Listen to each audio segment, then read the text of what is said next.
Welcome to Talking Heads on USA Global TV, starring the one and only wonderful Dr. JACALYN. It's a prestigious place where world-class influencers and experts meet, and where you'll find the most trusted advisors and coaches for all things in life and business.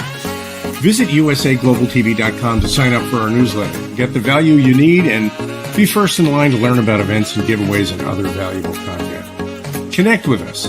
Email Dr. JACALYN at usaglobaltv.com to talk about how you can become part of USA Global TV. That's USA Global TV, where the doctor is always in. Hello and welcome to USA Global TV and Radio. Happy Friday or happy Saturday, wherever you are in the world. We are so excited to have you here. Our show today is Authentic Achievements, and the brainchild behind this platform for Authentic Achievements is Kim-Adele Randall. Let's welcome her to the program. Hey. Hi. Hi, Dr. JACALYN. How are you? I'm well, thanks. How are you? Yeah, good, thank you. Can't believe it's Friday already. The time's just flying, isn't it?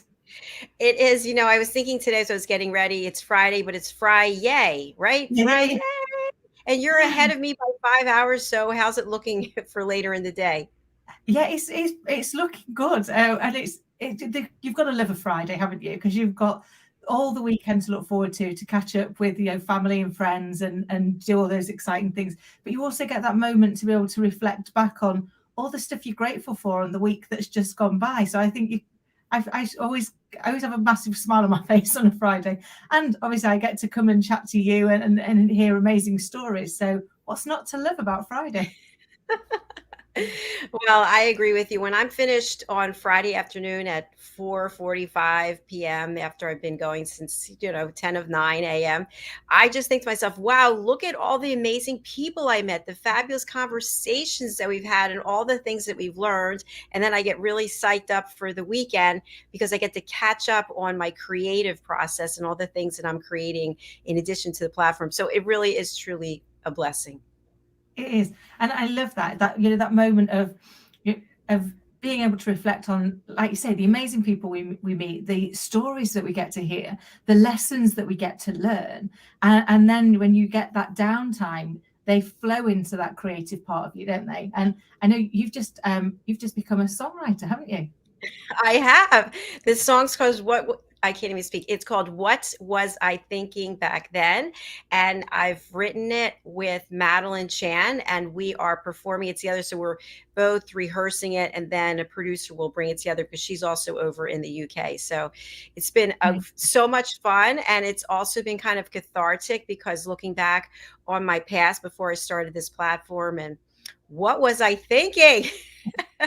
I do love it because we get those moments in life, don't we, where we go back and we reflect and we're like, what was I thinking about then? What was wrong with me? What could I not see that I can see now? But I think that's the beauty, isn't it, of life? We all have 20/20 vision with hindsight. We can all look at something once we know what happened and go, oh, I should have seen that coming. But at the time, you can't. You're in it, aren't you? And you can only do the best with what's available to you at the time. So I love as well that you're just embracing what it is that you want out of life and going forward and finding your authentic achievement, which aligns so beautifully to the show. Yes, thank you for sharing that. And something I'd like to just discuss with you is when I do look back and I say to myself, what was I thinking? I realized that I was not always listening to my intuition. And sometimes there would be like a little red flag waving its head around, and I'd say, no, putting you aside, I'm moving forward because I think this is the best way, only to find out that there was a better choice, a better way. What are your thoughts about this? Oh, I love that. Our intuition really should be our GPS, shouldn't it? It should be the thing that keeps us on track. And yet we don't always give it the recognition that it should have. We kind of overthink things instead and dismiss those feelings of ours. And yet our intuition was designed to keep us safe. It was designed to let us know when things were going off track. And it's been interesting. I was listening to Earl Nightingale this week, and he says, one of the things he talked about is, why do we get ourselves in the mess that we get ourselves into? He said, because we don't think enough. And actually, the reason we don't think enough is we don't place enough value on the things that came to us for free. So things like our health, our intuition, our thinking, our brains, we tend to dismiss slightly and put all our focus in valuing things that we can buy. But if we instead put that focus on the things that are just priceless, it's amazing how better our lives can be because they steer us in the right direction. Very true. And you really hit on something that I want to explore a little bit further. And by the way, I want to let our audience know that we have a guest who is booked today, but she is not here. So the show must go on. We can carry on without, but we hope she shows up. I When I was younger, and not that long ago, up until maybe 5 or 6 years ago, I wouldn't feel good about myself. So I would go and buy something really expensive, usually shoes or bags. And then I would hate myself for it the whole time. And it's funny because I have a number of the shoes and bags left. I've given some away, I've sold some. And I now look at them and say, I really say out loud, hey, I love you, but I have no use for you anymore because my life isn't like that. I mean, I'm in a gown, believe it or not, right now. I've on a red gown, but I'm wearing socks. So all those shoes that I have or the bags, I spend most of my time doing this. So it's interesting how we kind of know we're not doing the right thing and then we do something else to punish ourselves and then we beat ourselves up about it. It's sort of this pattern.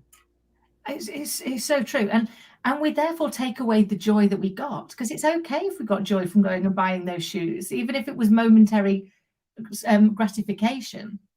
We got something from it that helped us move forward. And sometimes it's kind of how we feel. It's like the great Stella Adler said that, if you feel the same way when you're wearing a ball gown versus wearing your sweats and your trainers, then you're dead inside, because actually you should feel different in those things. They bring different emotions with us. And I think sometimes we forget that and we think, well, I can't do this.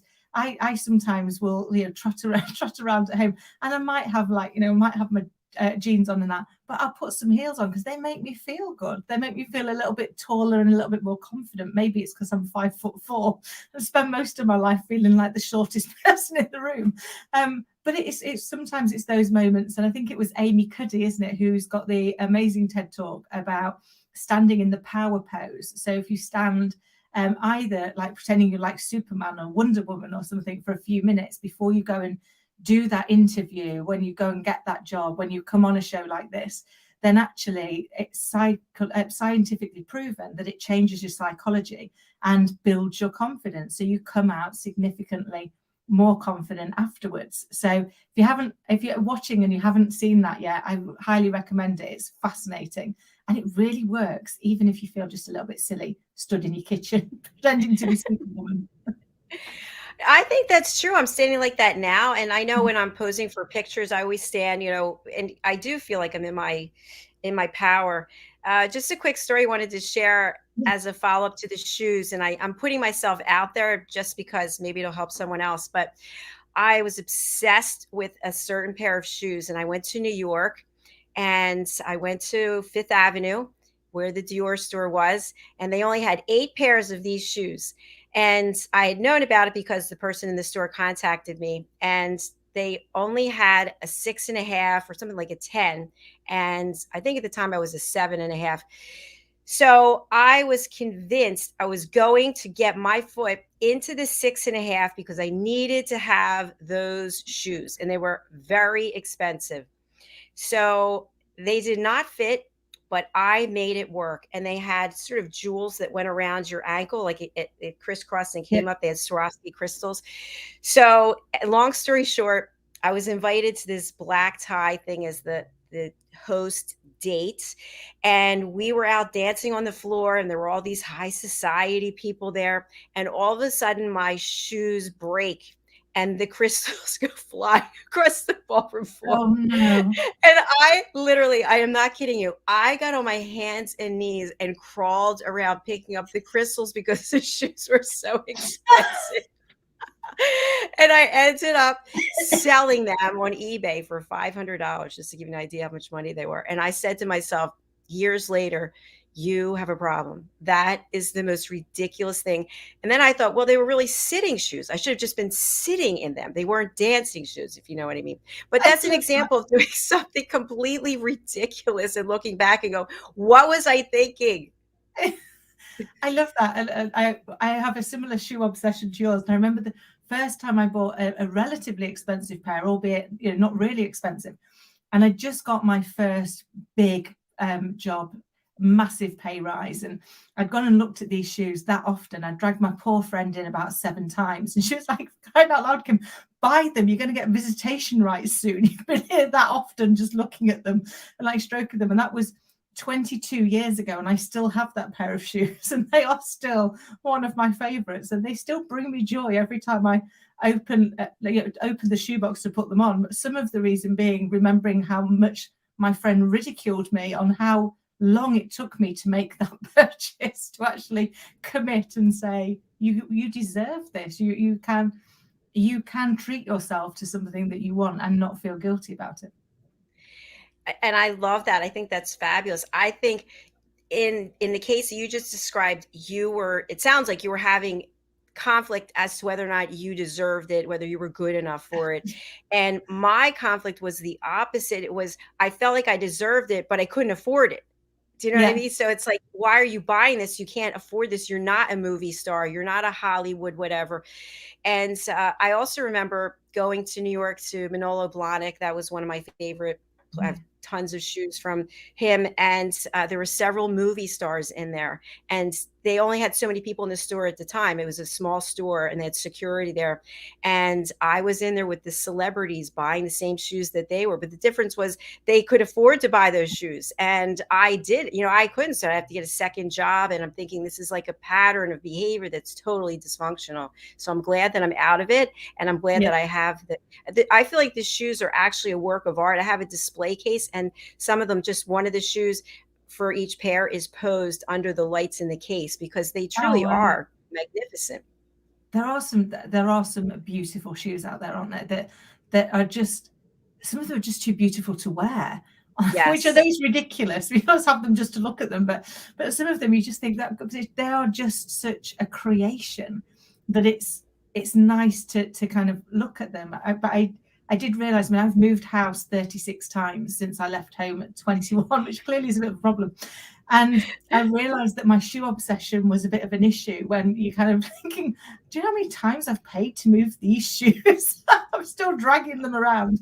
And I've still got now like wardrobes full of shoes that I think, well, hold on, you're never going to get to wear all of those. But I love that moment where you're out and somebody comes up and says, oh, yeah, they're really lovely. Where did you get those? And you're like, Dulce's about 26 years ago. Dulce's, isn't even a particularly expensive shoe shop. And who keeps their shoes for 26 years? Somebody but that's really amazing now. That because I just want to share this. I know some people, I'm not going to mention any names. I know them very well. And they feel like paying $10 for a pair of shoes is a great deal. Well, to me, those $10 shoes are probably going to start smelling because they're not real leather, and they're probably going to fall apart. Whereas if you spend, I don't care, $50, if they're leather and they're good quality, they will last a long time. And it sounds like that's what you have.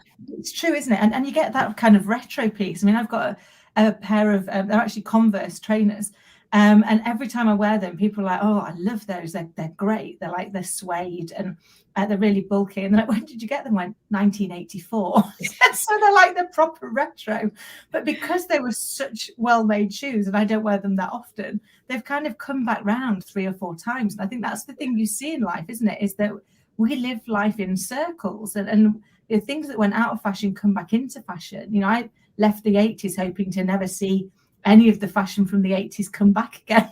But it's come back a few times to haunt me. But I think it is those parts that say, actually, how do we keep learning? How do we keep creating? How do we find what's useful? And we're talking shoes, but I think it could, it goes with anything in life, which is things don't have to have a shelf life. We can just look at new ways to use them or combine them with things so that we actually get more out of it and can continue to see value. I love that about the shelf life. Let's explore that. I just have one more shoe story just because it's so insane. So I was leaving someone and moving out, and I called my parents at the time my mom was on her way to work and my dad was leaving for work. And so they both came, and the person wasn't at the house, they were at work. So the first thing we had to do was get the shoes. And I kid you not, I only know this because my mother had a giant Cadillac, and the Cadillac had a huge trunk. I mean, huge. It was deep, not the kind of trunks I see today. So I had 250 shoe boxes from Manolo Blahnik. Every pair of shoes was stuffed, wrapped, boxed, and then I had one of those Polaroid pictures. I kept an inventory of what I had. So we're running down the steps. It was a townhouse and it had all these flights of stairs. I was like, get the shoes first. And long story short, I think my mom or my dad was in the dining room packing up some of my glasses, and all of a sudden the glass door on the hinge, it broke, and my dad yells, he came back, he's shooting at us, and we're all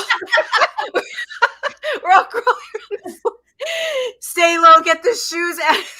The shoes, I love it. The shoes, and it ended up the neighbor called because they thought we were stealing from their home. It was such a thing.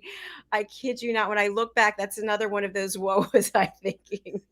But I got the shoes safely, and I ended up selling them on eBay. I opened a store, and I was obsessed with having 100% positive feedback. And I was running 60 auctions a week while I was doing my job and working part-time as a makeup artist and getting my doctorate. It's amazing. And I sold them, and people would take pictures. I remember, and then we'll switch the subject. I had this red patent leather pair of Valentinos, and this woman in Australia bought them, and she wore them for her wedding with her white dress. And she sent me a picture, and I felt so good that the shelf life, it continued on in another country with someone else in their story. Oh, I love that. I think that's the thing, isn't it? When you see things, they, as you see in a different generation maybe that's using them, or somebody else that's using them, you think, oh, they got to be part of another story. And that's what we all get to do every day, is be part of each other's stories. And you've no idea whose story you're going to be part of today or tomorrow. And I think that's the most exciting thing about life, isn't it? It's that, like, you might be just a throwaway character. You might be a whole chapter, or you might be the rest of somebody's book, but you don't know that until you open your mind and just allow whatever's going to happen. It's so true, Kim-Adele.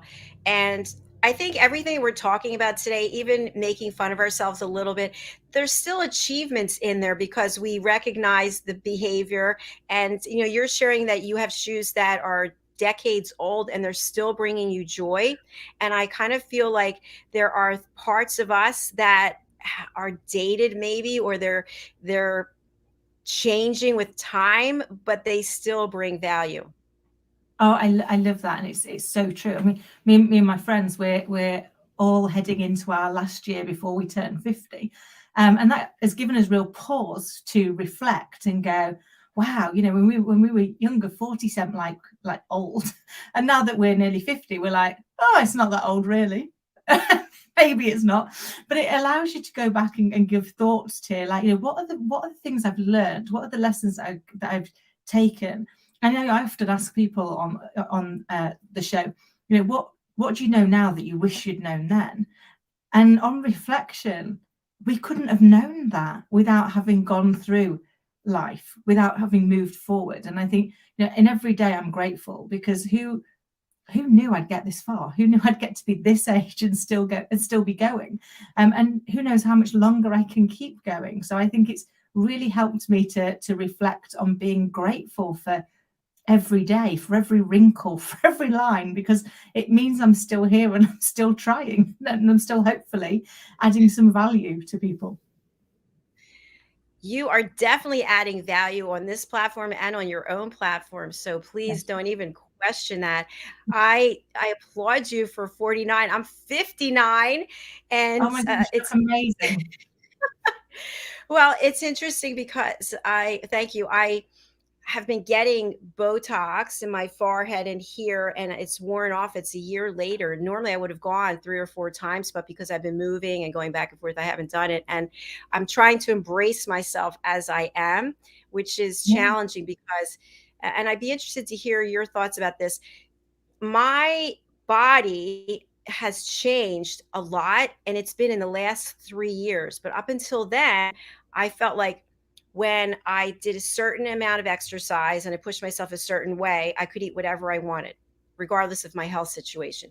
But now that is not the case at all. I have totally changed my diet. I'm still working out hard, but my body doesn't respond the way that it used to. So being that you're 10 years younger than I am, what do you, if anything, have you seen any changes or have you felt any differently? Oh, yeah, so many changes. I mean, nothing's quite where it used to be, which I'm kind of getting used to. It's like it's found a new home. But I think what I've learned in the last few years is to be kinder to myself. I mean, I look at mine. I'm terrified of needles. So, I know lots of people that have gone and done Botox and things, but my terror of needles would mean I could never possibly consider it because it's too scary. And so I had to learn instead to just embrace the fact that everything's going to get a little bit more wrinkly. It's all going to go south. So maybe I should try and focus on what can I do to love me the best I can, to embrace the changes. And actually, for me, one of the things that I count as a massive, massive blessing is I became a mum at 43, and I couldn't be prouder. And I've got a little girl, and I suddenly realized I had a really bad impression of myself and my body, and my looks until I had her. To be fair, I didn't think I was pretty enough, slim enough, attractive, and all of those things. I couldn't even look at myself in the mirror. I was so disgusted by what I saw. And then I had this amazing little human being and thought, I don't want her to ever look at herself in disgust in the same way I'd done for so many years. And I realized that if I don't want her to do that, I have to stop doing it to myself, because she would say things to me like, oh, Mummy, you're beautiful. And I'd immediately bat it away with, no, lovely, I'm not. Mummy's not. And I was like, to her, I am. And I should embrace that and thank her for that, not dismiss her opinion as not being valid. And now what I try and do is see myself through her eyes, because she just sees what you bring to her. And she's not comparing me to everybody else. She's not saying you can't be beautiful because they're beautiful. She just sees the beauty in everything. And I think it's been the thing I'm most grateful for. It's been my biggest blessing to now appreciate what there is, rather than compare it and say, well, I'm not like that. Well, no, I'm not. But it doesn't mean to say I can't be happy with who I am. Thank you so much for just being so open about that, because that is something that we feel as women. I'm not going to say every woman, I'm not going to say men don't, but typically we are so hard on ourselves. And I kind of think, just from what you shared about your daughter, and she's innocent and sweet, and she sees things through her eyes, and you are beautiful. Somewhere along the line, someone tells us something about ourselves, and I think that's where it starts to change. And when you hear something over and over again, you really start to believe it. And I'll just give a quick example. I was told, and I've shared this before, I was told that I have a horrible voice and I can't sing. And I actually was told that by men that I dated, and they like to sing themselves. And when I think back on it, it's probably because they wanted to be in the limelight singing. And I really believe that. And even though I love to sing, I would not sing around them. I worked for someone who also told me not to whistle, that I was low class for whistling, because I love to whistle too. So I stopped whistling. Like, all these things that people tell you, and you start to believe them. And then you go, what was I thinking? But it takes a long time, and the damage is done. And then you have to unpack it. And if we could just look at everything through a child's eyes and see the beauty. What are your thoughts of that? Oh, I love that, Dr. JACALYN. And I love that you were honest enough to share with us. And people do, they layer on their concerns and make them ours. You can't sing, you can't do this. I mean, personally, my voice is a little bit like fingers on a blackboard. So I know I definitely am in the camp if I can't sing. But again, if I were to look at it through my little girl's eyes, the one thing that she insists on every night is that I sing her 2 songs. To her, my voice is beautiful. So anybody else that happens to be in the house at the time I'm singing it, I provide earplugs and a glass of wine. It's like, you don't need to deal with this on your own. I'm so sorry. It's take me 2 minutes and she'll be happy. But I think it is, we live our lives with believing a truth, but it isn't always the truth. It's something somebody's told us that we've heard over and over again, possibly from more than one person, and we've therefore made it truth. we've believed it to be. But actually, when we start to realize that there's a difference between our truth and the truth, and we start to look for where is the evidence that this is our truth, not the truth, and what can I do to move to the truth? What can I do to move to a position that is serving me instead of one that isn't serving me? Because as I say to my little girl every day, she'd come along, she's like, oh, mummy, I'm not very good at spelling. I was like, we were 5, give yourself a break. But I don't say that to her. Instead, I'll be like, sweetheart, you're learning. It's not that you're not good at it, it's that you're learning. And today you were better than you were yesterday, and tomorrow you'll be better again. And mummy is getting better at all of these things, even at my age, because we learn every day. So don't say you can't do something. Don't say you're not good at it. Change that label in your head to I'm learning, I'm learning this, I'm learning that. Because then it's not about whether you're good or you're bad at it. It's about the fact that you're learning, you're getting better. And the key to success is not to practice until you can get it right. It's to practice until you can never get it wrong. And that's why you can never stop learning, because there's always something new. There's always a new opportunity. But that's probably been one of the most, I said earlier at the start of the chat, I ask people, what do you know now that you wish you'd known then? And that's the thing I wish that I'd known then, was to change I'm not good at this, I'm not good at that, to I'm learning this, because it totally changes how you show up in the world, and it totally changes how kind you are to yourself. It really does. Actually, I felt myself getting a big sigh of relief when I heard you say, I'm learning this. I was like, whew, that's right. I'm learning, you're learning, we're all learning. And I think to go back in time from when I was growing up, and again, I'm 10 years older, we saw these visual images of what was perfect, and we were told what we were supposed to do. You're supposed to get married, you're supposed to have children. And I never followed that process. I got married when I was 30, but I got divorced when I was 36. But I think to compensate, I threw myself into my work, and I typically worked in a man's world where the standards were probably a little different.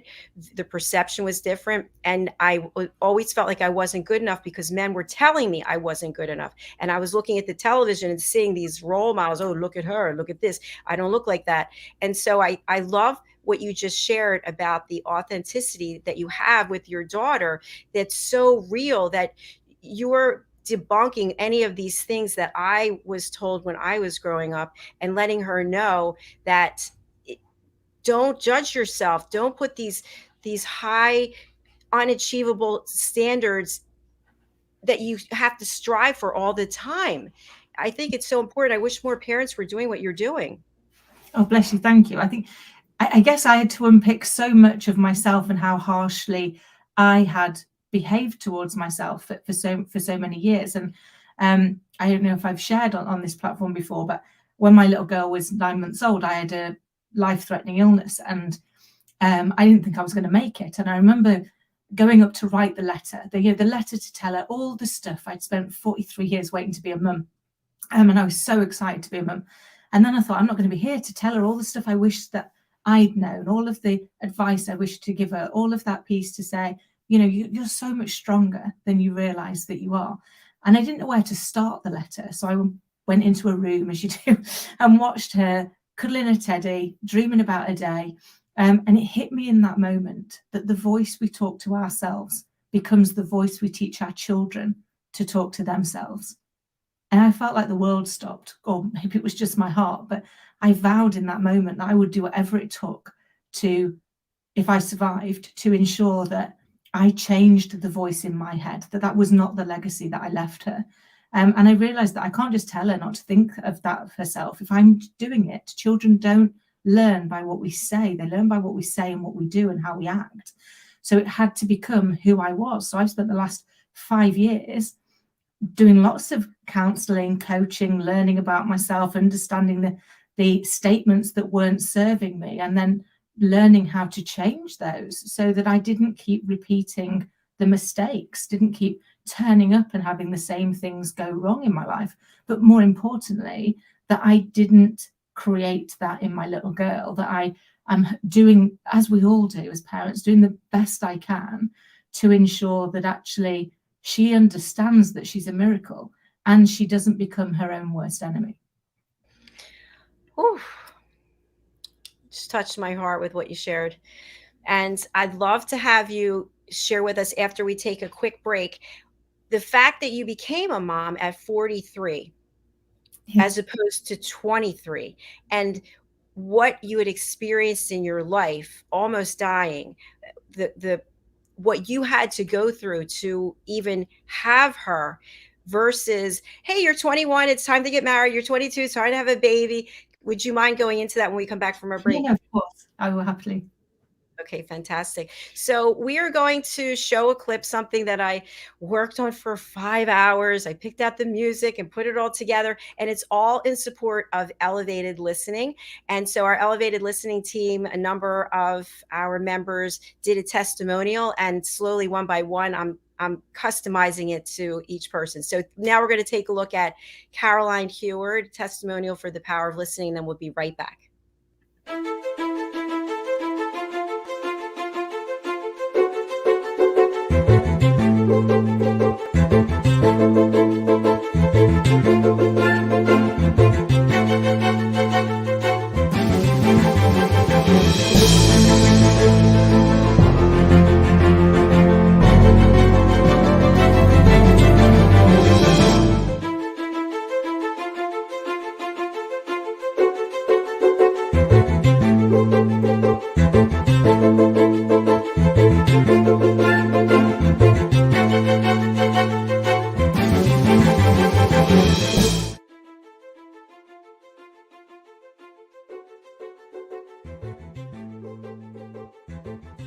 Hello, my name is JACALYN KERBECK. I'm known professionally as Dr. JACALYN.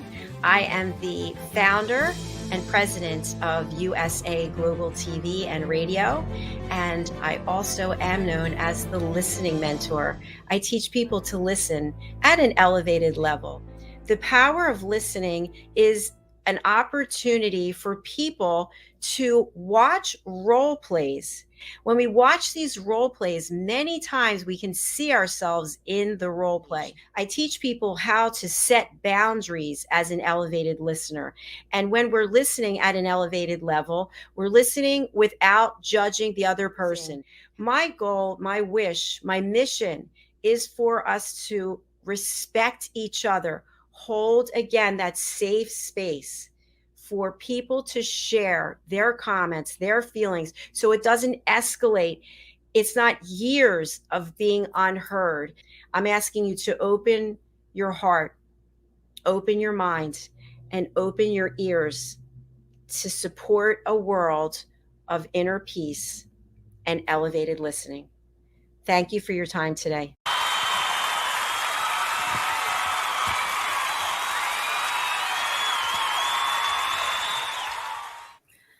Hello, I'm Caroline Heward, known as the Harley Street Stress Expert. I literally help people manage and obliterate their stress, whether it's physical, emotional, mental, behavioral. I love what I do and I do what I love. And the reason for that is I solved my own depression, anxiety, and stress. I used to be a corporate high flyer, a very, very successful corporate marketing and PR girl. You know, one of those PR levies. And it was good and it was successful, but I wasn't happy. And when my father passed away, that was when it changed. And so 22 years ago, I changed what I do, and I'm loving what I do. I am one of life's long learners. I've always been a student of life, and I train in everything that I do. I'm not one of those people that think that I've qualified and I've got everything. I'm always constantly learning. So part of my role is to help people manage their stress. So I have to listen actively, really conscientiously, and hear everything they're saying, both verbally and non-verbally, and emotionally, and in the tonality. So I'm very acute in terms of my listening skills. And I felt that there was something that I could learn more of. And I'm always open to look and listen and find out more. And so I took Dr. JACALYN's course for one reason, I wanted to support her because she's done a lot of supporting of me and given me an incredible platform to help what more people in this world of this challenged environment. And so from my perspective, that was key. And then the second reason I took the course was because I felt maybe there's something more I can learn. And boy, did I learn something more. There was all sorts of interesting nuances, especially when we did the role plays, of what I didn't perhaps see previously. And even now when I'm just doing everyday things like sort of being in a call or speaking to my mum or doing my shopping, I'm so more aware now than I perhaps ever was. And it made me very highly, acutely and intellectually aware of other people when they're not listening as well. And it almost has made me feel a little frustrated when I don't listen, and I kind of smile and laugh. And so I highly recommend this training. One, because it's lifelong training. It's not only for your business, it's for your personal life. It's for your friendships, it's for your intimacy, for your relationships, and it's also for your business. It will impact you in every aspect of your life. Dr. JACALYN, I cannot thank you enough for what you have given in this training.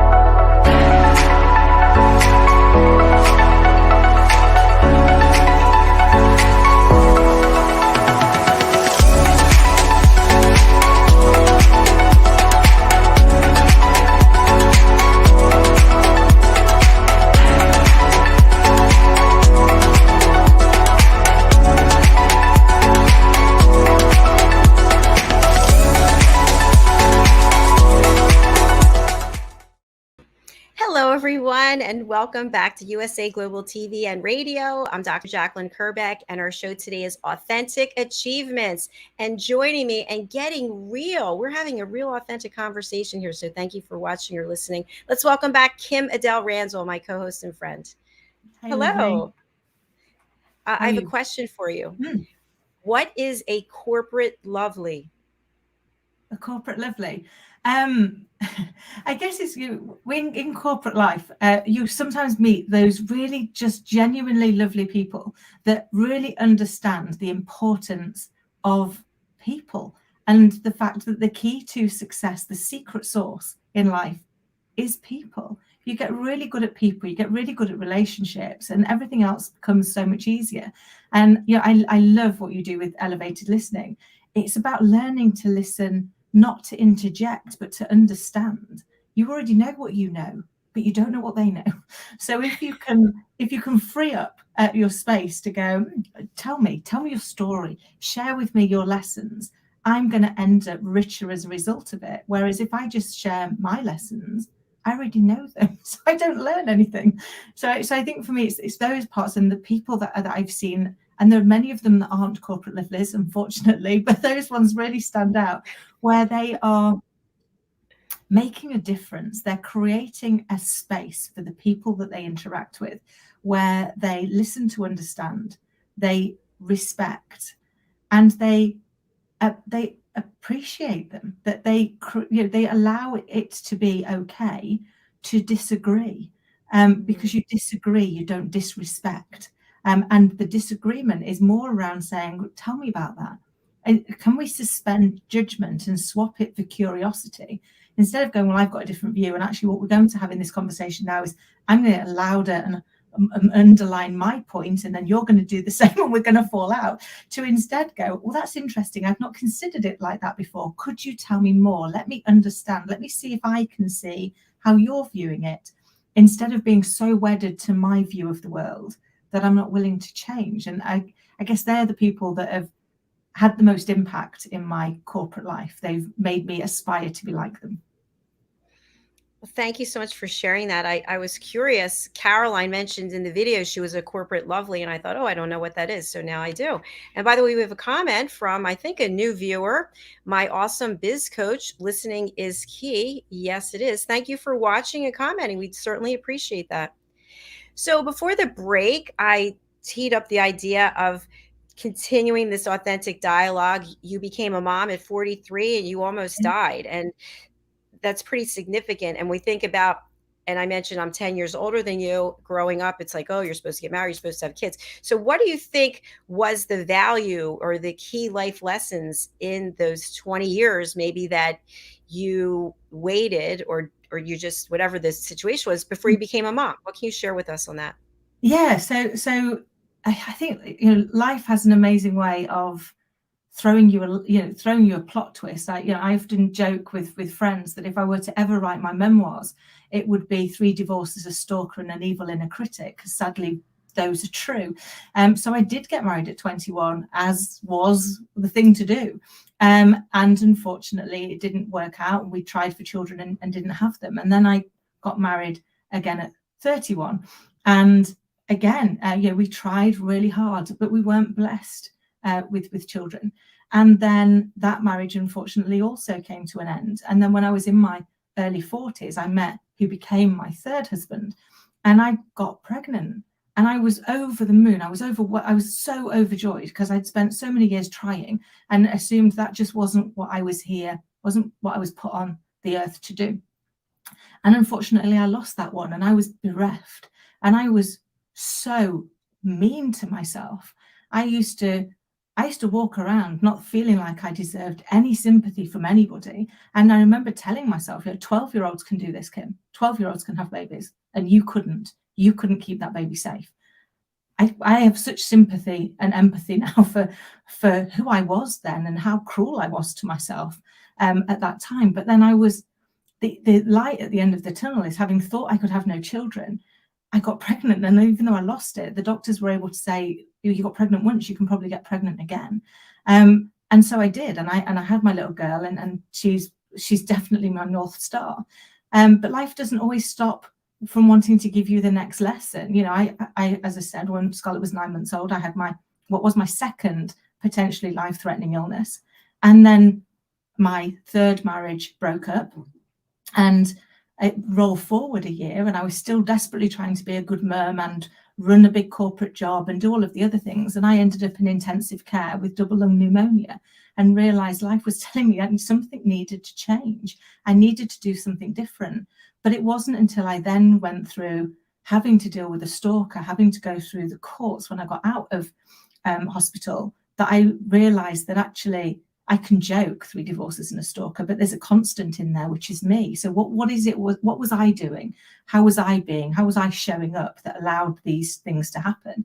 And that, on top of the lessons I'd already learned from the earlier one when Scarlett was 9 months old, and the time in intensive care, really made me realize that I have to go inward. The world isn't doing it to me, I'm doing it to myself. So I need to understand what it is I'm doing, and how do I change that dialogue and change. It's one of the things that I'm doing my TEDx talk on, which is, change the label and you change the outcome. When you stop labeling things a certain way, things change, things will happen in a different way. And I guess that's what's driven me to do what I'm doing now, which is, if sharing my embarrassing life of failures, of the divorces, of the illnesses, of the miscarriage, helps just one person to overcome whatever challenge they're facing right now, then it's worth admitting that, you know what, just like everybody else, I'm perfectly imperfect.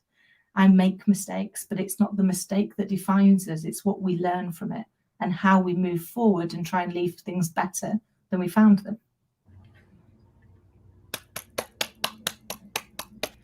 I have so much respect for you. I didn't know all of those parts of your life, and thank you for sharing that. I think that every step that you took led you to where you are, and that's the way it was supposed to be. And now you can look back and see what you learned and see where you went off track, and that is the value. And I just appreciate you for being so real and just putting yourself out there. And I'm sure that is helping someone. That just helped me, what you just shared. Oh, bless you. Thank you. It's so hard, isn't it? Because we live in this compare and despair society. So everyone else looks so perfect, so beautiful, so lovely airbrushed, and you look at your own messy reality and go, I'm failing at everything. And then I realized that I'm not failing unless I start to compare myself, because I'm not them. That's not my life. So my comparison shouldn't be anybody else. My comparison should be the me I was yesterday. Can I be a better version today than I was yesterday? Can I make a different mistake but not repeat the same one? Can I go and find something new and exciting? And when life throws me another plot twist, can I look at it like that? It used to be a disaster. Now I look at it and go, it's just a plot twist. let's just go with it. And it's like, we'll just see where this goes. We'll see who it brings into our life. And don't get me wrong, that doesn't mean to say I don't still get triggered. There aren't still times where things get really tough. I remember when my third marriage broke up, and it actually broke up 10 days before I had surgery, and a day after I'd quit my corporate job to focus on my now ex-husband's career. So overnight I became a 43-year-old single mum, an unemployed single mum facing surgery, and I didn't know what had happened, but I realized that actually I had to keep going because I had a baby. She was 3 days before her first birthday, and she needed me. She needed me not to be a mess. And I'm slightly ashamed to say that at the time I had what worked for me as a coping mechanism, but was the worst coping mechanism in the world.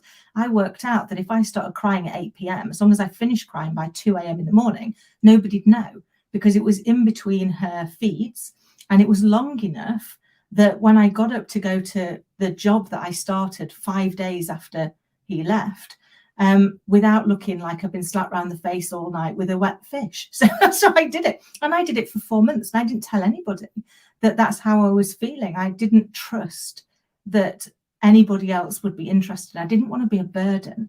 And yet I'm not a burden. My family love me. My friends love me. They wanted to be there for me, but I couldn't see that. And I think, my reason for sharing it is, if you're feeling like that, if you're feeling like you're in it on your own, that no one's interested, I promise they're interested. I promise they just want to help. Human nature says we want to leave things better than we found them. So take the risk, open up, share the vulnerability, because in doing so, you make it yourself stronger and you're not in it on your own.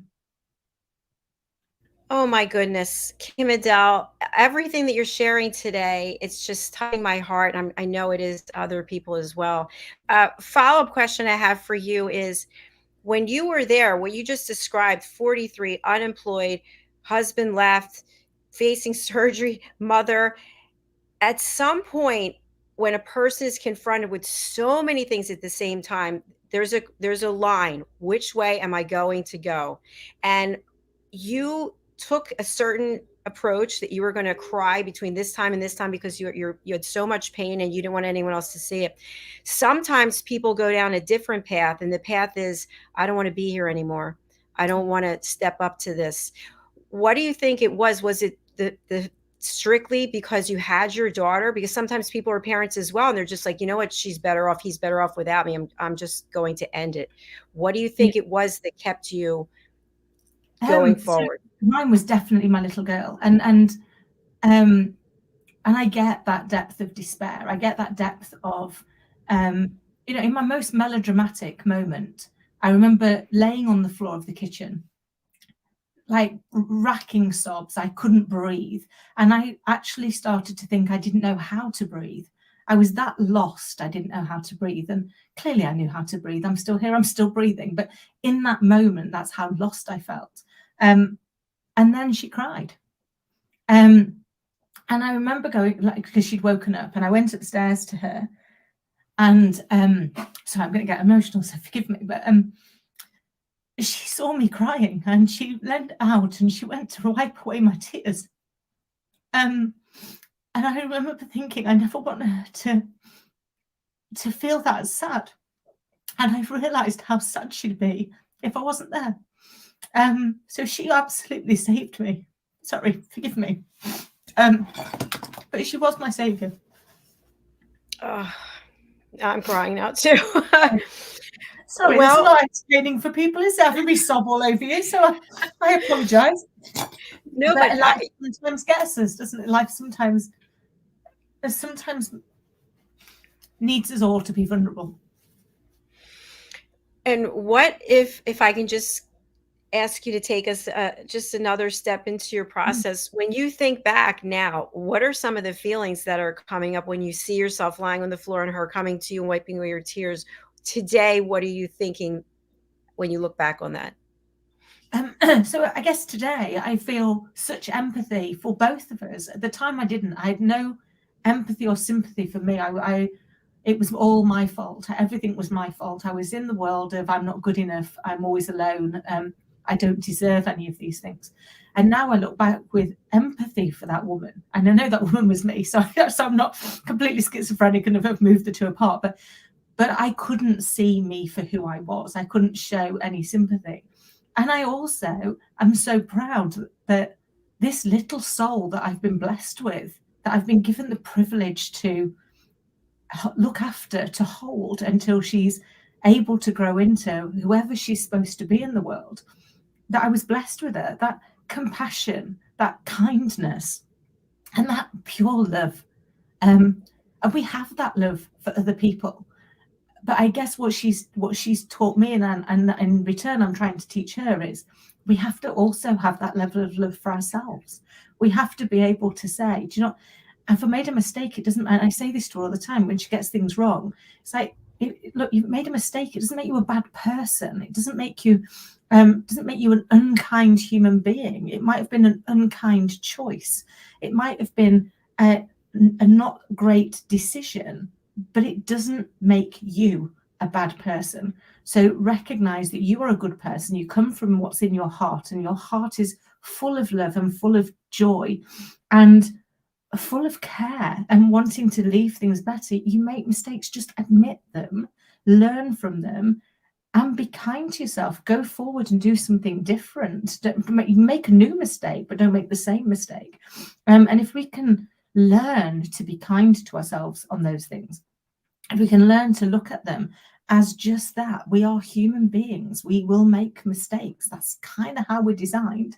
And they don't define us. What defines us is what we do about it.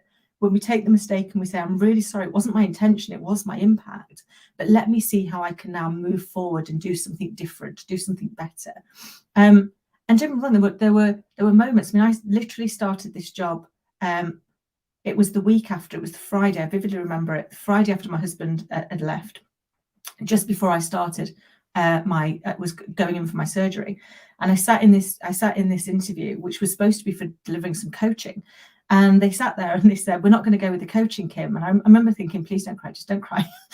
With everything else that's going on, just don't cry. And he said, but what we are going to do is ask if you'll come in and run the company for 3 months. And I was like, yeah, okay. I'm going to do it. I've never done this before, but yeah, okay.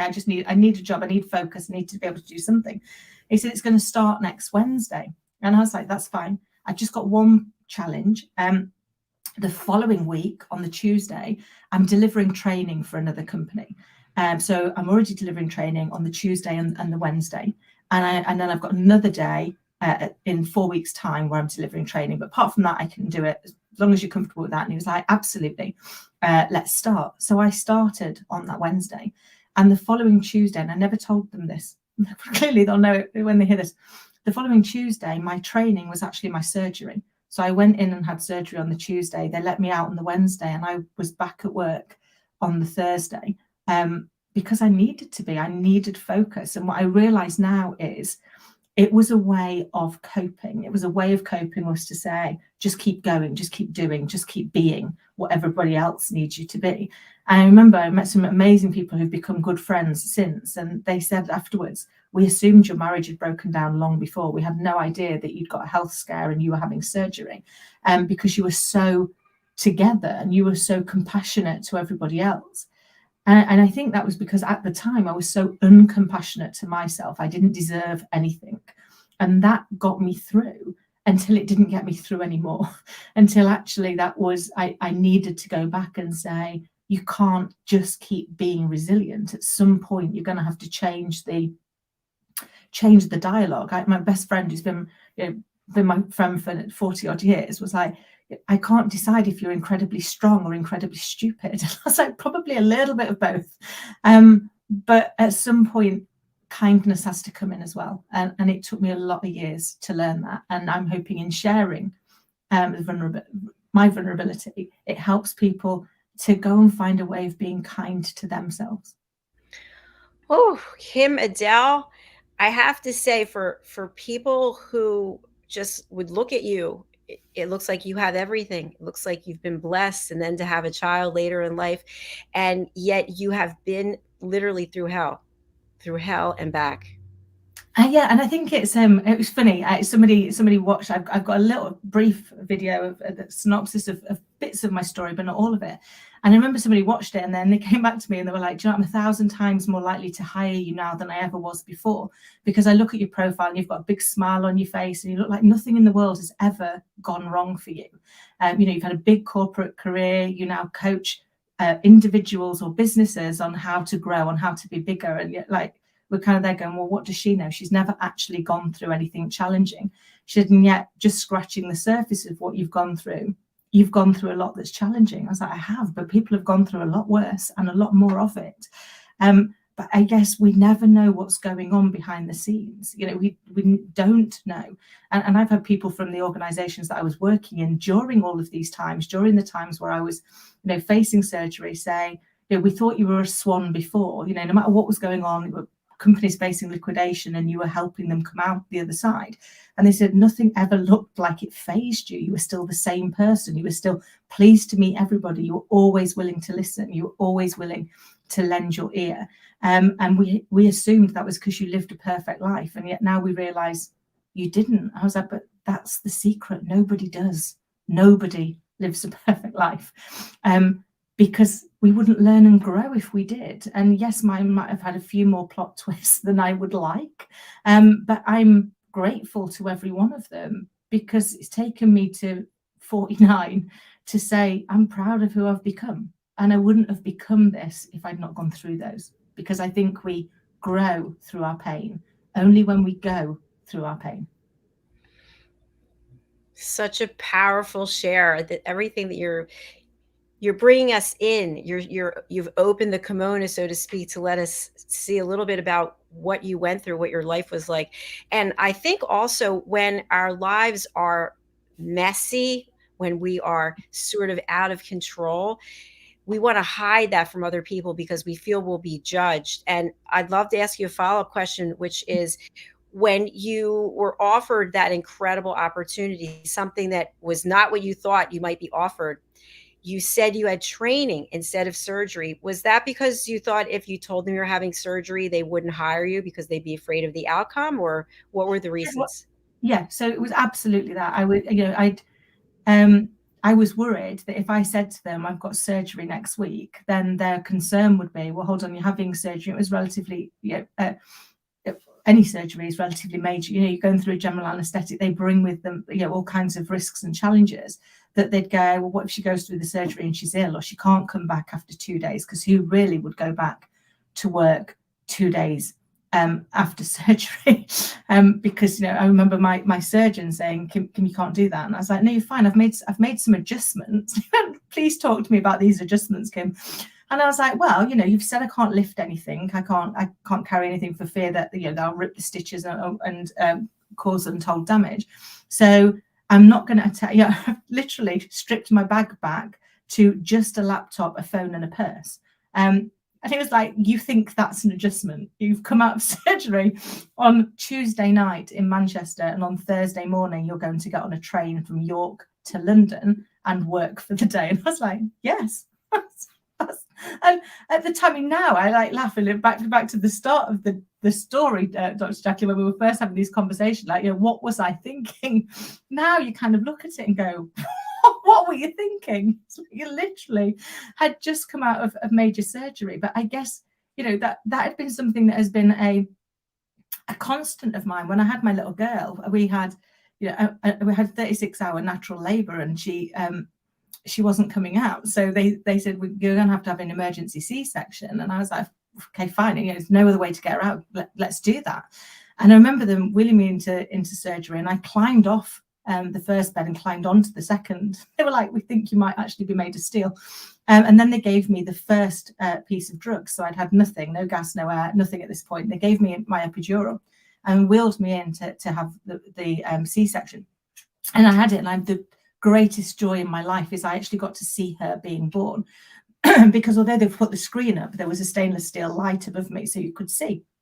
And I saw her be born.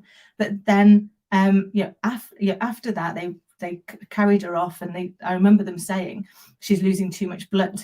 And then they carried my husband off, and then it was like being in an episode of Casualty, which, sorry, is probably like ER for it to translate to our audiences outside of the UK. And you realise that you were in it, but they let me out of hospital 2 days later, and on the third day I had to go back in. And I remember walking in, swinging my little girl. She was on one of the car seat carriers. I was holding that, and because they told me I got to come back. And as I walked in, the midwife went, aren't you the emergency C-section? And I was like, yeah. And she went, what are you doing out of bed? You're not supposed to be walking yet. And I was like, you told me to come in. And she went, are you literally made of steel? She said, I don't understand how you're standing. You're supposed to be breathing. I said, I'm not being funny, but I've got a husband, a 5-year-old stepdaughter, 2 dogs and a baby. I haven't got time to breathe, lovely. It's like I've just got to get on and do.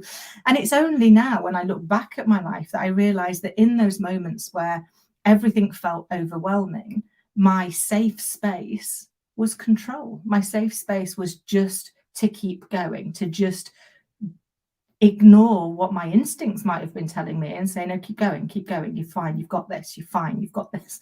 And then before you realize it, you look back and realize how far you've come. But you can't always feel that in the moment. Something I'm taking away from your incredible share there is that mentally you are made of steel. And I think there's something to be said about that. We decide what we can and cannot do, but typically we are capable of doing so much more, but we tell ourselves we're not able to do it. So I think mentally your mind was saying to your body, hey, listen, I got this. I'm in control right now. This is what's going to happen. And you are so much about helping other people that you weren't thinking about yourself because you have these other ones, these other responsibilities, people you love and care about. So I don't know, when you look back on it, would you have done anything differently? To be honest, no, because I think I needed to learn all the lessons. Don't get me wrong. Were there some things that if I had them again, would I do them differently? Yes. But would I go back and change them? No, because I wouldn't have learned. I wouldn't have learned that actually I could never understand when they used to say, you have to put the life mask on yourself first. And I was like, don't be so ridiculous. I would put it on the people I love because I want them to be there. And it's only having gone through what I've gone through that I realized if I don't put on my own life mask, then actually I'm not here to help them. I'm not here to move them to the next step, to allow them to do the next part. So you have to do that piece. And I didn't get that. Maybe I'm a slow learner, but I didn't get it. And now I do. And that doesn't mean to say I put myself before them, but I put myself at least alongside them now, because I realize without that, I won't be here to help them. I won't be able to support. Yes. And I think also, just to add on to that, I think when there is chaos and you're with more than yourself, there are other people, we tend to panic or have this anxiety overwhelm us. And if we don't take care of ourselves first and say, okay, this is a crazy situation, but I'm going to get through it, then we can go and help someone else. But otherwise we start succumbing to the chaos as well. And then no one's going to come out of it in a good way, typically. Absolutely. No, it's so true. And I think, it is all back to that piece that we have 2020 vision with the benefit of hindsight. When we've come through the other side, I often say, and it's a chapter in one of my books, life only makes sense in the rearview mirror. It's only when we can look back, knowing what we know now, that we can make sense of what happened when we were in it. Because when you're in it, you're dealing with the emotion. Our emotional brain responds 24 times faster than our thinking brain. And too often we're not dealing with what's actually happening. We're dealing with what we've made it mean. So we're over here in the emotion, and the emotions then drive more and more emotions, and the overwhelm becomes overwhelming. But if we can take that step back and almost try and become the observer of our own life, like to step back and look at it and go, okay, so what's actually happening? What am I making it mean? Let me bring it back and deal with what's happening. And then once that's gone, I will be able to go and deal with what I made it mean. And how do I heal that part of myself?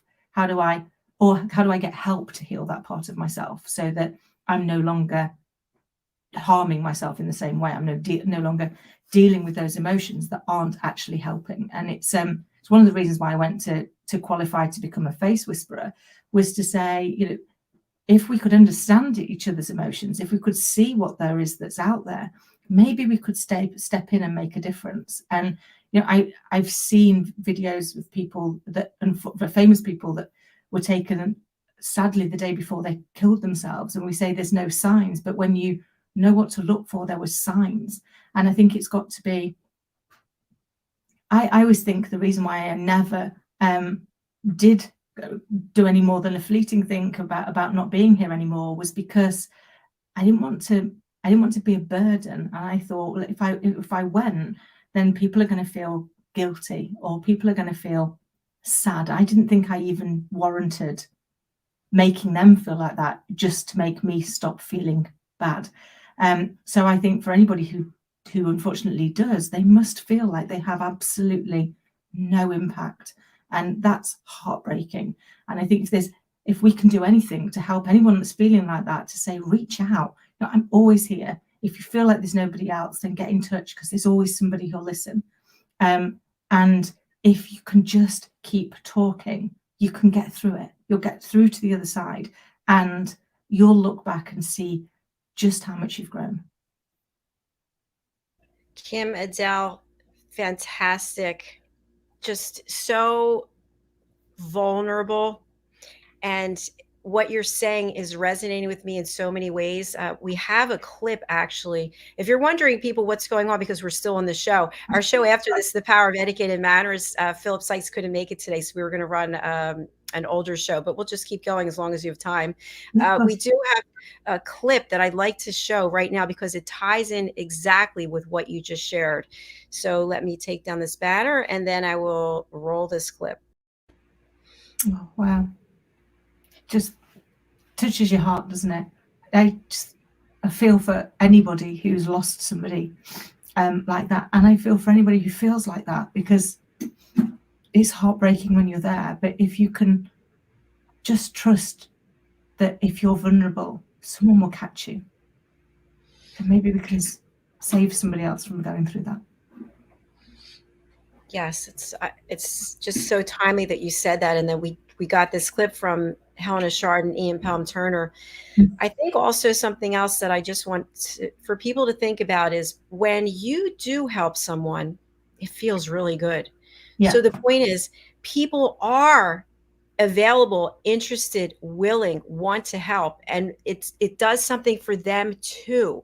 So you're actually creating this opportunity to take what you have inside, share it with someone else who then also gets to feel important, valued, to help you. Yeah, it's true, because when when you focus on somebody else, and maybe that's what I did. Another part of my coping mechanism was to focus on other people and what they were going through, and go, well, I can't deal with mine. I don't understand it. I don't know how to fix it.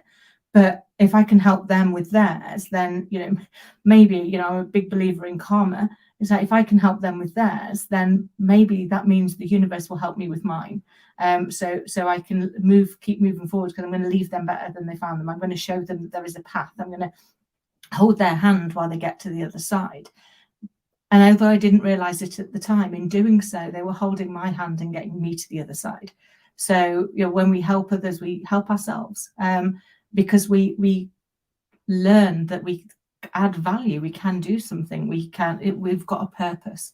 And I think that's the thing we cling to, isn't it? If we've got a purpose, if there's a point to us, even if it's only, and I say it's only, it can be one of the most valuable gifts, even if it's only to listen to somebody. And listening is an act of love. To truly listen to somebody, to sit there and hold the space and let them share whatever it's in them to share, is an act of love. And I'm beyond appreciative that you've all given me that act of love today to let me share my journey with all its ups and downs. But all of that helps me to grow. It helps me to look back at it and see what the lessons are that I need to take. So for that, I am extremely grateful. I'm extremely grateful that we connected and that we're doing this show together, and that, and I'm sorry for our guest, Dr. Heather Tucker, wasn't able to make it, but maybe this is why we were supposed to have this conversation that's really true and authentic. And what you shared today, how are you feeling? Do you feel any lighter? Yeah, I guess, yeah, I do actually. I do feel lighter. I think it's funny. I spent a lot of my corporate life terrified that people would find out that I was an ex-hairdresser and go, oh, look, we put the ex-hairdresser on the board. How awkward.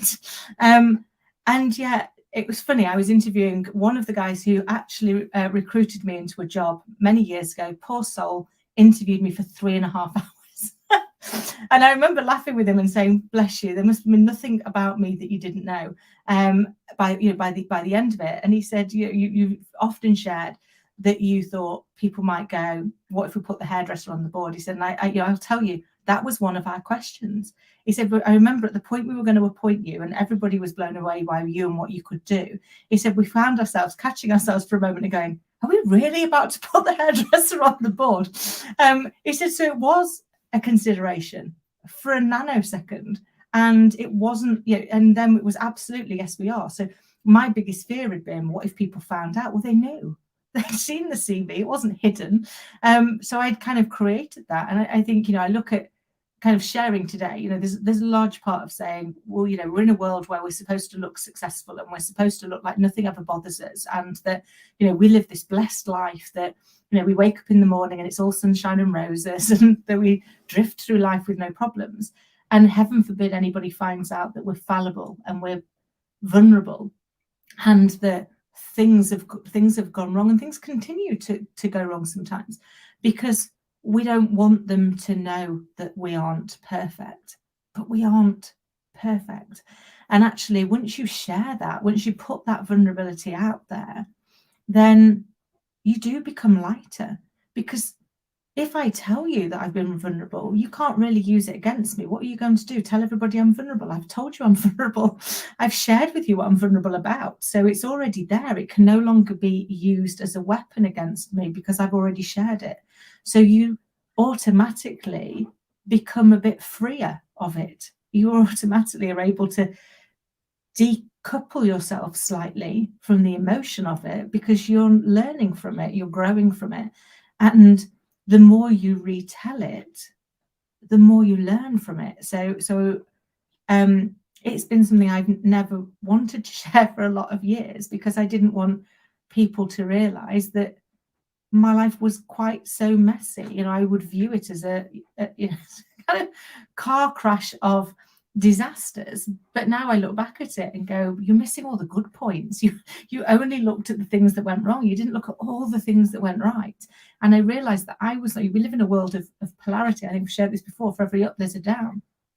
I looked at my life from the messy reality of what happened, from knowing the 3 potentially life-threatening illnesses, the 3 divorces, a stalker, a miscarriage, 2 severe car accidents, and a hurricane, just for a laugh. I looked at that and went, you're a bit of a Jonah, Kim. You probably shouldn't be around people too much. But other people looked at it from what they could see, from what was available to them. So, the successful career, the becoming a writer, the hosting shows like this, the going on and being a speaker. And both sides of those are true, but they're both sides of the same thing. And once we realize that there's 2 sides to everything, and in fact, I think the old adage is there's 3 sides to every story, your version, my version, and the truth, which is usually somewhere in between. And that's true of my life. I viewed it purely from the unhappy path. Other people viewed it purely from the happy path. But the reality is, the truth is, the path was the bit in between, where the happy and the unhappy just keep overlocking, and that's how we grow and move, I think. Exactly. And when I hear you sharing your journey, I just think to myself, wow, this is one strong lady. I don't think, oh, she's the, no, I think to myself, this is what happened and this is how you showed up and this is how you're showing up today. And other people are not able to show up like this. So I think you should give yourself a nice little pat on the back and a Oh, big hug. I thank really, you. I really do. And I'm glad that you feel lighter. That really means a lot. Yeah, and I genuinely appreciate all of you giving me the space to be able to share, because it takes a lot to share, but it takes a lot to listen. It probably takes a lot more to listen than it does to share. So for that, I'm truly grateful. I love that we do this show without any scripts. There's no scripts on this platform at all, because I tell everyone, how can you be listening if you're following a script? You're going to miss the gems. And Kim, you just gave us a whole jewelry store full of gems today. So thank you. Bless you. Thank I you. just have a quick share that is sort of in alignment with what you shared, but maybe a different outcome. I have ulcerative colitis. I'm not going to go through the whole thing because people have heard it before, but in my corporate role that I retired from, I traveled a lot. I got paid extremely well. I stayed at the best resorts because I sold meetings and events. And long story short, I was really sick. And it got to the point where I was wearing diapers. It got to the point where I'd be sitting in a meeting. I'd be like, oh my God, I have to run from the meeting. You know, it's the pain is overwhelming and you're trying to sit there in your dress with your heels and smile, and meanwhile I'm gripping onto the table like, please God, please let the pain go. And you know, if it's when it's not going, you need to start running. So long story short, it was in January a few years ago, maybe right before, I think maybe right before I retired, and I was in a meeting with the executives and we were talking about what I had going on in terms of accounts and business, what I was going to be bringing in. And I had worked really hard on the presentation. And the whole time I felt so sick. And I just said to myself, listen, body, get it together, because this is pivotal. They're all here. They're all looking at you. You cannot be running. You have to show that, you know, you've got this under control. So I got through the presentation, like sweat coming down my back, because I knew at some point I had to make the front. And I was waiting for the feedback. And the most senior person was right across from me and was kind of just staring at me. I think kind of surprised that I had as much stuff going on as I did.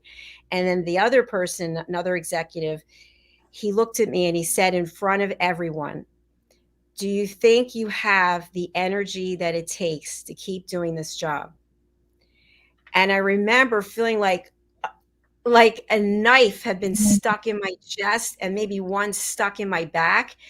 So that was my immediate reaction, because why would you say this to me in front of all these people? Like, pull me aside one-on-one. But he said it in front of all these people. So I, of course, said, yes, I absolutely have the blah, blah, blah, blah, blah. And then I had to make my run. And I actually decided to just excuse myself from the meeting. And I drove home. And I remember that drive. And I said, okay, let's take the emotion out of it.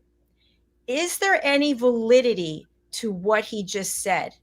And did he actually just open a door for other opportunities to come to you? So I was still hurt. And I thought, I don't know if it's that I don't have the energy to do this job, or maybe I just don't want to do this job anymore. Maybe that's what my body is saying to me, that yes, you've had a great run, but maybe it's time for you to do something else. And I struggle with that, Kim-Adele, because the money was so good and the perks were so good and the benefits were so good and the people in the company so good, my clients, everything. But I didn't feel well. And instead of maybe sitting down and just having a real conversation saying, okay, listen, this is the disease I have. This is what's going on with me. You know, because I would get, why don't you just take Pepto-Bismol? Or like crazy comments that, no, I got 16 inches of bleeding ulcers. No, it's not take Pepto-Bismol. But people didn't understand. So the bottom line, the end of the story is that I felt it was a call to action. I've been thinking about retiring and doing something else, but I was afraid to give up money and the benefits. And so I did retire 2 months later. I think it was that same year. It was, I don't remember, it was the year before the same year. It's all confusing with the pandemic. 2020 is when I retired. And the end of the story is that I don't make the money I used to make.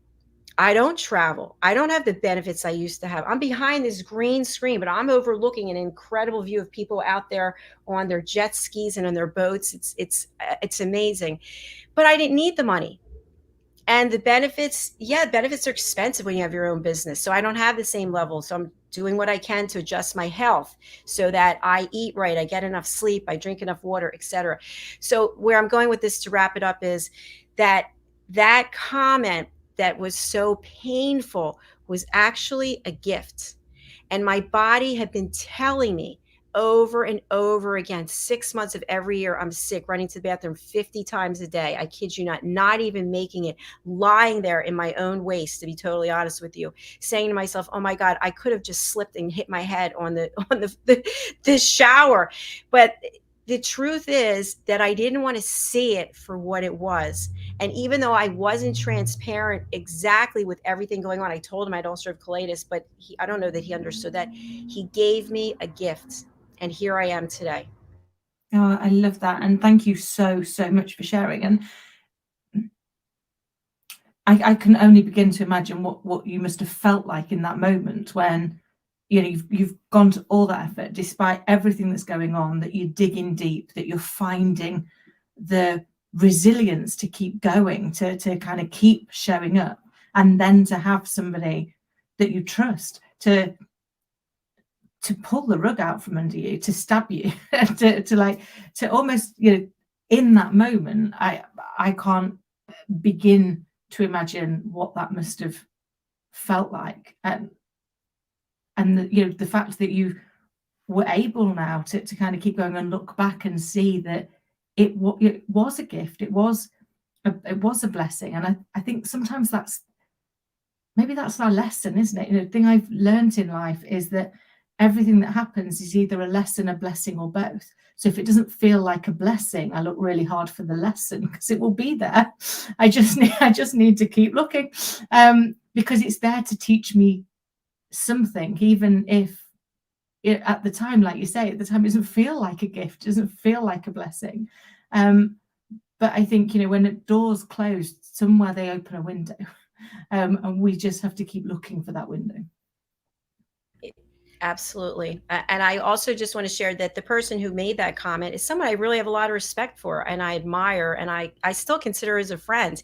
And I realize when you're in business, you can be friends with someone, but you're still running a business. And I think that's another tough lesson that people have to understand. You know, as business owners, yeah, we love you, we love our team, we love our clients, but we're still running a business, and that requires putting on a different hat sometimes. And just one more story I'll share about the corporate role. I used to travel to New York quite frequently, and I had clients that their names are known all around the world.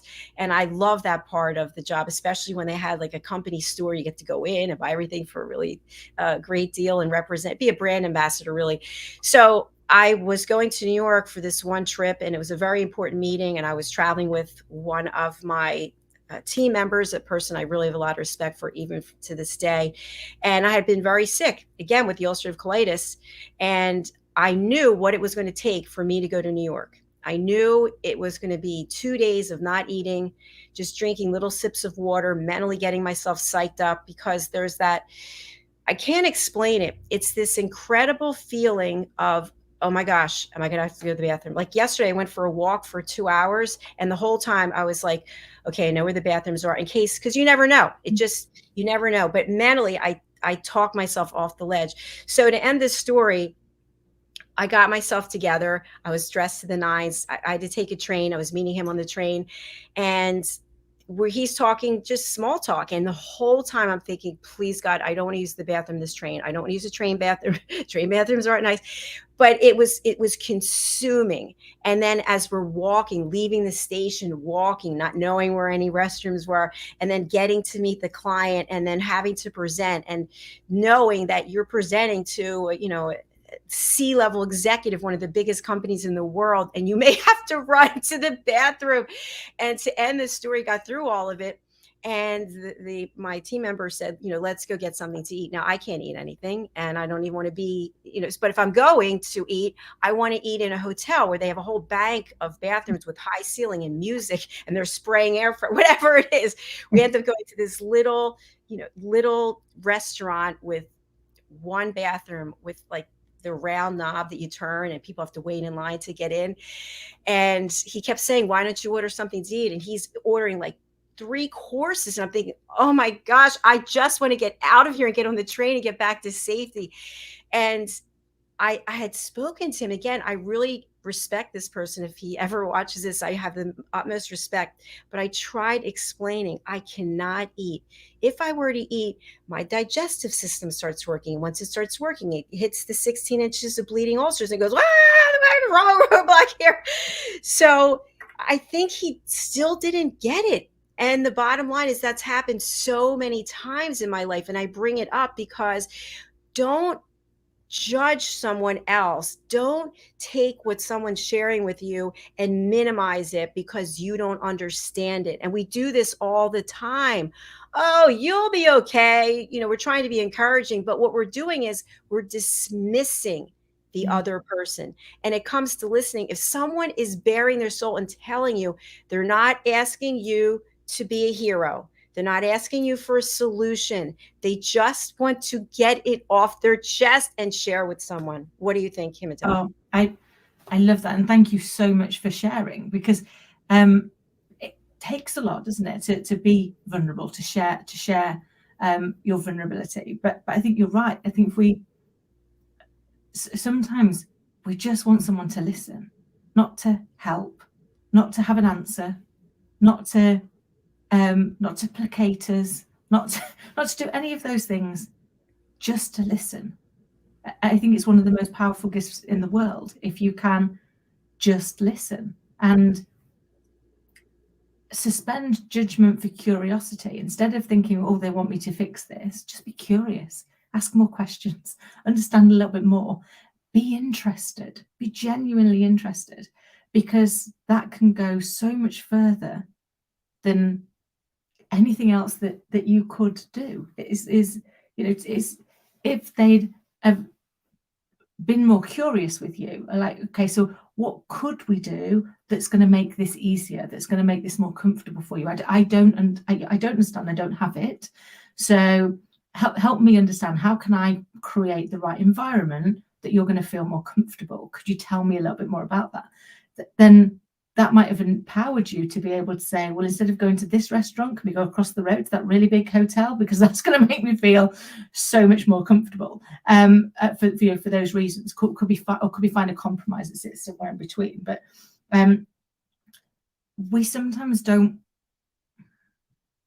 really listen, or we're so afraid that we don't have the answer that we actually just want to get rid of the problem.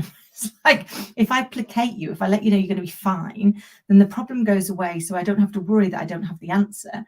Instead of just being curious and saying, I think it was Chris Voss in his book Never Split the Difference, that says, if you start to share the problem, if you start to create both people being involved in it. I mean, obviously he's talking hostage negotiation, but he said, instead of saying I can't do this, or why would I do this, he'd say, oh, okay, I wonder, how would I be able to make that happen? Can you help me? What that does is you're not saying yes or no, you're not passing any judgment, but what you are doing is inviting the other person, in this case the hostage taker, to be part of the solution. All right, okay, well, hold on, I wonder how you could make that happen. How can I help make that happen? Because I want that to happen. So changing that kind of judgment, that locking down, to that curiosity, to that seeking to understand and work together to find a solution, can be so powerful, can't it? And hopefully leave the person that you're talking to, the person that you're trying to help, genuinely feeling helped, even if there's no end solution. The fact that they've been listened to can be so powerful, can't it? Yes, absolutely. And it can really change someone's day, someone's life. If I were to ask you, how many people names of people that really listen to you, be able to tell me. You'd say, oh, Billy, Bobby, Susan. How many people are not? Well, I know they're not listening. We know who is genuinely showing up for us and who actually really cares. And just to add on a little bit to what you said, in the scenario that I shared about this other team member, I feel like, because the illness, ulcerative colitis, it is not a sexy disease. It's called the bathroom disease, the dreaded bathroom disease. And I've always felt like I had a sexy side. I've always felt glamorous and sexy in some ways. So it was almost like, well, you can be sexy, but we're bringing you down. Okay. Your sexy's coming down because we got this going on. And I feel like that is also something, how we perceive ourselves. And then, okay, well, now you're going to get punished. What I shared about the shoes, Yeah. We get punished in some way, but I don't think that's actually true. I think it's, we took a course, we decided to go down a path and it wasn't the right one, or we've had something knocking at our brain saying, guess what? Time to leave this corporate gig. Okay. You've been here a long time and there's something else. I know you're afraid. I know you don't want to look at it, but we get these messages. That's what I'm trying to say. The messages come to us. And when someone's sharing something with you, maybe you're part of that journey to help them get the message. So listen and be present. And I just want to close out what I'm saying on this piece with this, that I teach people we cannot always listen at an elevated level. It is not possible because we have life, we have things to do. But when you give someone that commitment, okay, Kim-Adele, I'm here for you, I'm going to listen, that means I'm not going to look at my phone, I'm not going to be looking around waving to people. No, I'm totally present for you. I've got 20 minutes for you, Kim-Adele. How does that sound?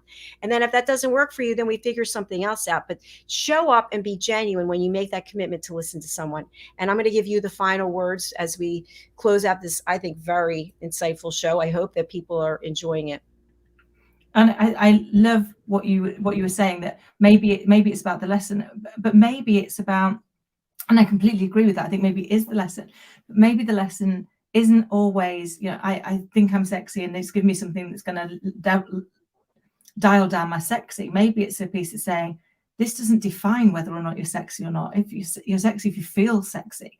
So actually, is it potentially just challenging your perception of what that looks like, to say you could be on the wrong path, and when you are on the wrong path, it can be that, give you that moment of pause for you to be able to say, what do I want to do next? And you shared that so beautifully, Dr. JACALYN, with that, when you look back, it was a gift that actually you chose to retire, and you're now doing the thing that you're passionate about, and leaving lives better than you found them, and sharing stories and inspiring people, and proactively listening. It's not just what you teach, it's what you do on shows like this and on all the other shows that you do. You create a space where we listen and we learn because we're listening. And I think that's your purpose. And I guess you had to go through those challenges to get you to be ready to step into your purpose. And as you so eloquently put, it's hard, isn't it? Taking that leap, giving up the safety, the security of the known, and taking the leap into the unknown is uncomfortable. And I wonder if sometimes our existing life has to become more uncomfortable to force us to make the leap.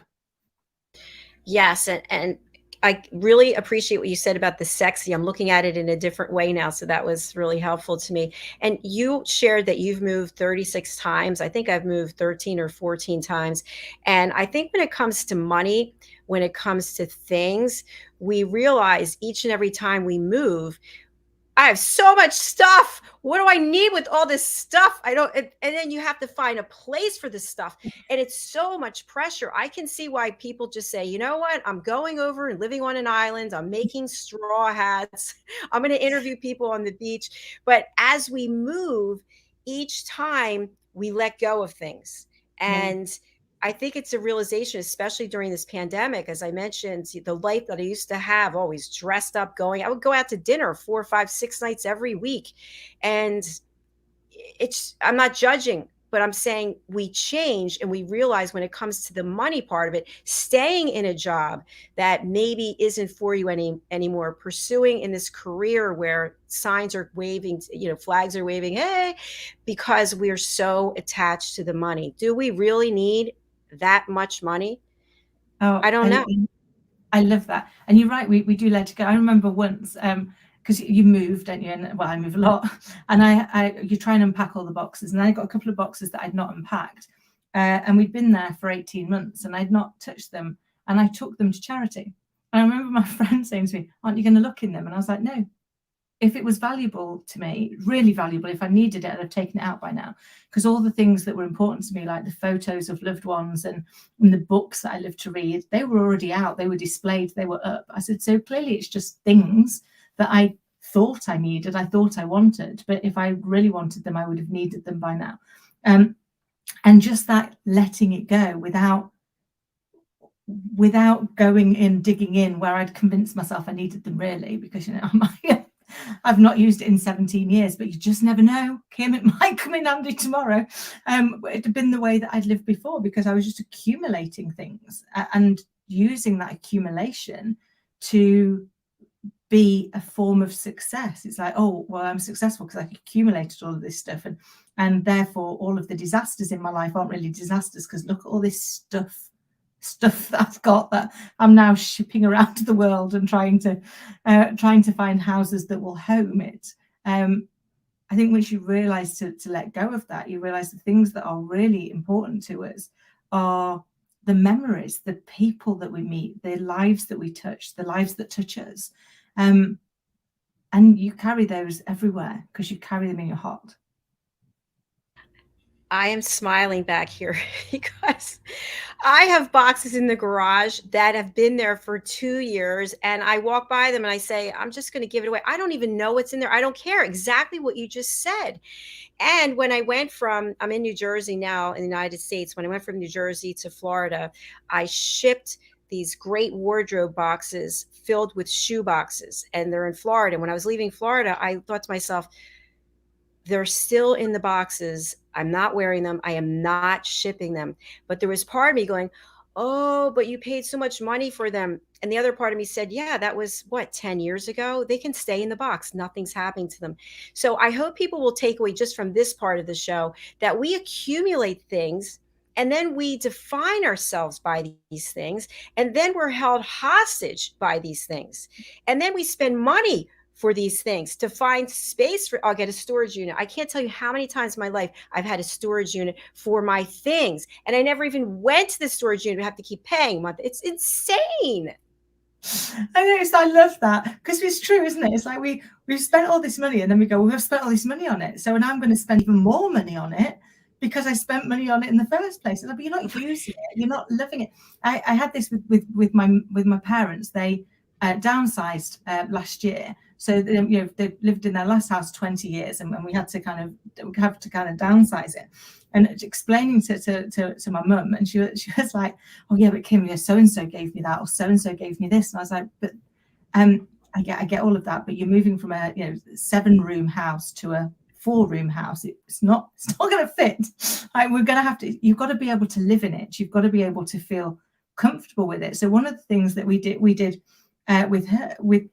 them when they were doing it is say, why don't we take each thing out and why don't you look at it for a while and take a photo of it in your phone and then we'll give it to charity? Because actually, imagine you can send that into somebody else's story. So rather than it be sat at the back of a cupboard or in a box in your garage that you're never going to get to, it could be living its purpose in somebody else's story. And you'll always know, you'll always have the memory. Every time you look at the picture, you'll know that reminds you that it came from this person who you love. But it's that's important, not the mug, not the vase, not the thing. It's the memory. So can you detach yourself from the thing and hold on to the memory? And it seems to have worked because they are now able to move around the house that they're in because we were able to to kind of free up some of the things and send them off to be part of somebody else's journey. Congratulations on that. That's not easy to do. That is not easy to get people to see that, because I think also as we get older, we have an attachment to our things because we've given up or things have been taken away from us, whether it's the ability to drive, whatever it might be. And then we become attached to our things.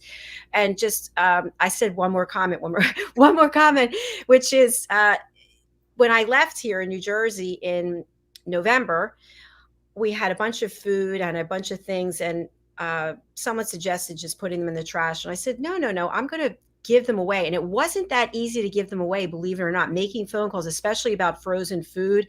So I found a place that would take it. And it wasn't that far from here. I'm going to say maybe 7 miles. And I pull up in my Mercedes and I'm pulling into this shopping center, and I see these people standing outside waiting to get in to have things given to them. They were homeless, obviously. And I just started to cry, and I thought to myself, oh my God, I am so lucky. I am so blessed. It is a gift to be able to help people. I'm looking at these people. I'm not judging. My heart's going out to them, and they're so close. So my point is, someone might be right in front of you needing something. They don't have to look like they're homeless. They don't have to look any way. They may truly be in need of your time, of your kindness, of your hello, of how are you doing, and actually staying around for the answer. How many times do we say, how are you doing? Bye, keep going. Okay. Oh. So open your eyes, please, and just listen and realize that it could be just a simple hello, good morning, how are you, that could mean something between someone taking their own life and not. So true. I always think, whenever I see anybody, in need, there but for the grace of God go all of us. And therefore, what can we do to try and make it just a little bit easier for them? Even if that is just listen, just say hello, just see them. Because that is probably one of the things that is the hardest for people, is when you don't feel seen, they don't feel heard, that leads them to not feel valued. So if we can just take a moment. And I know, Dr. JACALYN, normally that's one of the clips that we share, isn't it, in this show, is that amazing piece of work, just take a moment. But I think it's true in life. If we can just take a moment and give somebody time, like you say, a simple hello, how are you doing, and wait for the answer. Or telling somebody, one of the things that we are really bad at is telling somebody something if we notice it and we compliment them. I am the crazy woman on the London tube. Everyone says you're not allowed to talk to anybody, who will say, oh, you look really beautiful today, or I love that dress, or that colour is amazing on you. And you want to see the impact something so simple has, because people don't expect it. They don't. It has to be genuine. You have to mean it, but they know if it's genuine. They can see if it's genuine. And one lady who I had lunch with today, actually, we met on a train that was delayed, and just took a moment to check in on each other. And that was 3.5 years ago. Now we've become really good friends, and we meet regularly for lunch. So you just never know where that hello is going to take you. Thank you for sharing that. That is a great way for us to close out the show. Someone could be right next to you, and fate brought you together for whatever reason, but you'll never know unless you extend yourself. And I know it's awkward sometimes because we extend ourselves and we're afraid of the rejection. But instead of making it about you, just make it about the other person, and don't have an expectation. Maybe they'll say hello, maybe they won't. You did your part, and maybe later on they'll think, wow, I should have said hello back, or I missed an opportunity. We don't know. It's not for us to judge. Oh, I love that. Such great advice, as always. I really enjoyed this, Kim-Adele. This is fun. I feel like we're sitting around having a chat. I mean, who knew? I mean, you're in New Jersey, I'm in Grantham, of all places. But I think that's the beauty of. There's been so many things that have been taken away from us as the pandemic. People, choices, our usual way of life, some of our hopes and dreams. But I think what it's given us is an ability to realize that you can build really strong relationships, really strong connections with people that you would never have come into contact with before. We might never have bumped into each other in any other forum than on here. And, you know, the privilege of every week getting somebody new in, and, you know, unfortunately our guest didn't join us today, so people have kindly let us have our chat, but I hope, you know, that inspires people to go, imagine who you might meet and what they might become to you if you just are curious, are passionately curious. Yes, and I'll just share this. I appreciate what you just shared. My mom said to me just yesterday, she said, "Are any of your friends coming down? We're on an island, so people come here for the summer." And I said, "Mom, I have one friend, a person, real person, you know, I can hug or touch." I said, "My friends are all in various parts of the world. I get to see them in my work," which is true because I am working all the time, but I have created friendships that are true friendships. And I am extremely grateful for that. So if you can't get out of your house, if you're unable to get out of your house, if you don't want to leave your house, you can correspond, become friends, make relationships with people via your device. Absolutely. And I am extremely grateful to be one of those friends. Yes, thank you. I've really sincerely enjoyed this. This is the highlight of my day. So thank you so much. And I want you to be able to share with people how they can get in touch with you and about your platform. Tell us about your platform and how they can be a guest there. Of course. Thank you. So my platform is Authentic Achievement. So you can find us at www.authenticachievements.com. You can get in touch with me direct at kim@kimadelrandall.com, or you can find me on most social media, either as Kim-Adele Randall or Kim-Adele10. And I would love to hear your story. I'd love to find out what's most important to you. And if you could do magic, what would you do? Woo, I love it. Thank you so much. I hope you have a beautiful weekend, and you and I are chatting. Did we just put it down? Yes, we did. We did. Okay. Well, I'll see you on Sunday. So I'll really look forward to it. And it's been an amazing, as always. Thank you, Dr. JACALYN, for listening. I truly, truly appreciate it. And thank you to everybody else listening to me as well. And I look forward to next time. I do too. Thanks for spending this extra time, and thank you for listening to me. Pleasure. Bye, Kim-Adele. Bye.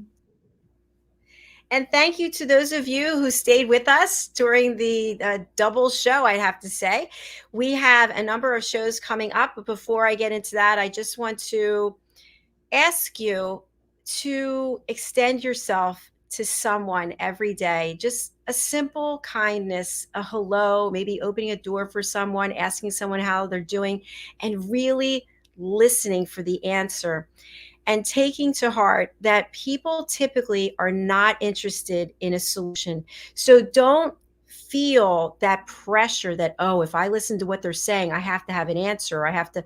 No, you don't have to have an answer. If someone wants an answer, even your loved ones, maybe they're coming home from work, or maybe they had an experience and they want to share with you, that doesn't mean they're asking you to solve it for them. They just want you to listen. If they want a solution, they'll let you know, hey, can you help me figure this out? Or I'd really like your advice, or can you weigh in on this? But otherwise, it feels so good. I listen to people all week long. This is what I do. And I feel it is my calling and it is my gift. And I learn so much from it when people extend that courtesy to me, because I'm a human being. I have things that come up for me, of course. And I'm just grateful that Kim-Adele was there for me today and that you are there for me now. So thank you very much. Our next show is coming up. It's Talking Heads, and Christine Amy Artner will be sharing the stage. She has her own show, and I'm excited what she's going to be teaching us today about improv. So wherever you are, please stay and continue watching. After that, we have the United Kitchens, followed by the Listening Mentor, Loving Longevity, and Pet Psychic Amina.